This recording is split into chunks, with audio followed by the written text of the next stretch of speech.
What's up, y'all? So, wrapped up today. Spent some time with the boys. We got a workout in. It was chill. Um, Today was fun. I watched The Lion King. It was like one of my favorite Disney movies as a kid, and I hadn't watched it in a minute, and so I loved it, man. Like the thing I appreciate about Lion King, bro, like, dude, you don't appreciate this as a kid, but it's such a beautiful storyline, bro. Like it's so complicated. Like it's just so legendary, dude. Like the whole story of betrayal, it's like it's beautiful, bro. Like the fact that like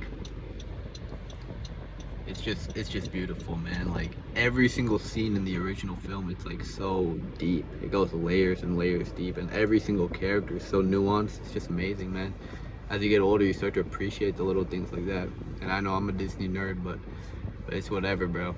But anyways, I had a really cool visual realization, and I didn't think I would get a realization from watching Lion King, but I guess I did, dude. But I'll share that with y'all.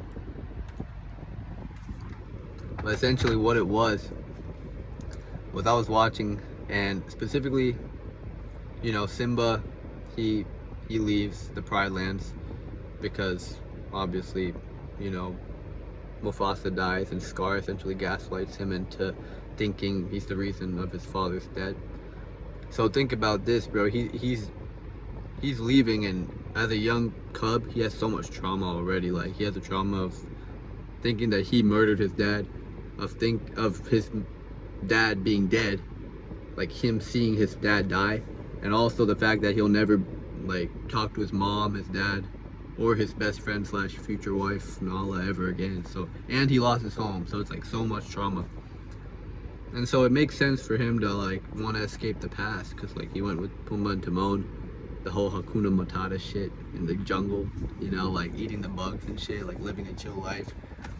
So he wanted to escape the past, and it worked really well, and his plan was to live his days out like that. And then Nala comes over, and Nala's like reminds him of his responsibility to be king. He's like, you gotta come back, we need you. And he was like, nah. And then the whole thing with like the ghost of Mufasa and Rafiki kind of like I don't know how to describe it, but Rafiki basically made him curious, and he followed Rafiki into that place where he saw the ghost of Mufasa, and then he like learned that he wanted to come back. He learned that he needed to do that. Now the scene that I'm talking about is the scene right after this, right? It's like a dialogue, less of a scene, more of a dialogue, and it's between Rafiki and Mufasa. And one thing Rafiki says, I even wrote it down because it was super insightful for my own life and maybe for y'all's. But he says, because basically like Simba starts talking about how like, I don't remember exactly, but he was like talking about how he doesn't want to go back to the past. It hurts, it's painful, and like Rafiki just like hits him in the head with like his little stick. Simba's like, what the fuck, bro, why'd you do that? And Rafiki says some shit like, the past hurts or some shit, but you don't run from the past, you learn from it. And then he hits him again and he dodges it, and that might seem small, it might just seem like a funny clip, but dude, that's so fucking important, dude. Like, you don't run from the past, you learn from the past. That's applied to me too. Like the last couple months, I've just been in a constant state of regret. Like, why didn't I stick to season out? Why didn't I, just make the money, bro? Why did I come back home? Was it my own cowardice that made me do it? I know I was getting I had a panic attack, and I know my brain was convincing me like logical reasons to come back, but like, did I make the right decision? Did I not? I was in a constant state of just panic and just regret and just like feeling like no clarity.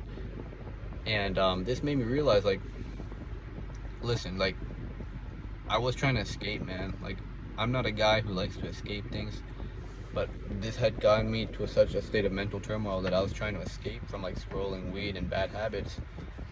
And I started to realize that like running from the past, it's not gonna help you, bro. Like, you're eventually gonna have to face those demons again.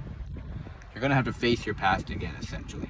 You're gonna have to face the fact that either you made a wrong decision, or you made a right decision and you go with it, right?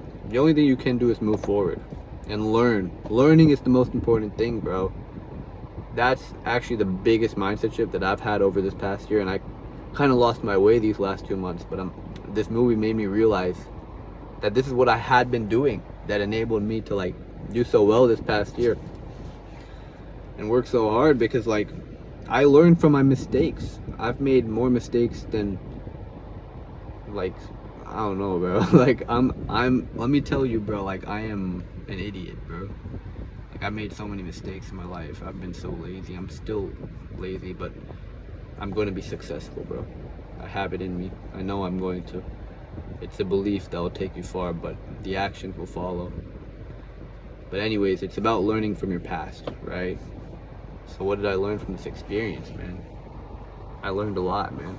And I can have a whole other video of what I learned, but just a small video for y'all, just to remind you guys to, if you ever feel like you're in a state of escapism, if you ever feel like you're trying to escape a situation or escape a feeling of maybe regret, or a feeling of dread, or a feeling of just, why did I do this? Or why did I say this? Just realize that you're going to have to face the past. You're going to have to face it eventually, whether it be a person, whether it be a thing, whether it be a habit, an incident. You're going to have to face it eventually, if not physically, in your mind. So why not face it now? But instead of facing it with there's two ways to face it. The first way to face it is like wincing at the thought of it and just like facing it, like wincing, and that's not going to teach you anything. The other way to face it is to face it head on. Face it head on, whatever it is, but learn. Face it with an attitude of, oh, I'm going to learn from this. That's why I'm open to facing it. That's why I'm not hesitating. That's why I'm not holding back. I'm opening my arms, facing it with, and embracing that past, because the version of me now is the best version of me that I'll ever be in my life. You know, if not physically right now, mentally, I'm the best version of me. And so I want you guys to use that in your life, man. And I thought that'd be pretty interesting to put out there. But yeah, I'm just about to take a shower and chill out for the day. I'm getting into a better mood, bro. I'm definitely getting more clarity over this past week, and it's been a ride, man, but I'm ready to get back into the swing of things. And I'll definitely post a video where I share my goals, and yeah, I'm excited, yo. But yeah, dude, that's the video. Peace out, y'all.